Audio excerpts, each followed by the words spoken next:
Aid organizations are scrambling to help in the aftermath of that quake. But one Bay Area teenager has an idea to keep the help coming, even long after the dust settles. New at 6, KPIX5's John Ramos with how a boy named Everest plans to do it. First, let's explain why Everest Damaschino's dad gave him that name. My dad named me Everest because he wanted to climb Mount Everest and my mom wouldn't let him. And we decided to name him after the one thing I'm never going to be able to achieve. So she must have been thrilled last year when, for his 16th birthday, the Danville father and son made the trek to visit base camp at the foot of Mount Everest. The exotic feel of Nepal and the warmth of its people gave Everest what he calls the greatest experience of his life.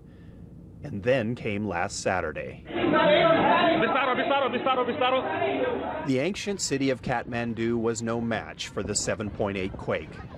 Buildings are in ruins. Centuries-old temples have collapsed. And the magical place Everest remembers is simply not there anymore. I can't even imagine going to the same place back in Nepal and looking at nothing. I can't even comprehend it. His first reaction was, let's go, let's help them. And it's just not realistic to do that at this point in the crisis. So Everest is doing what he can. He has begun a social media fundraiser called Everest for Nepal. In just a few days, he's already raised about $1,800.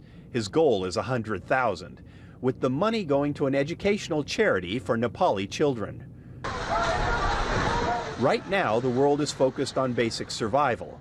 After that, people will forget about Nepal, and unfortunately, and I really want the money to help them recover from the earthquake long term. Everest says Nepal changed him as a person, and now Nepal itself has changed.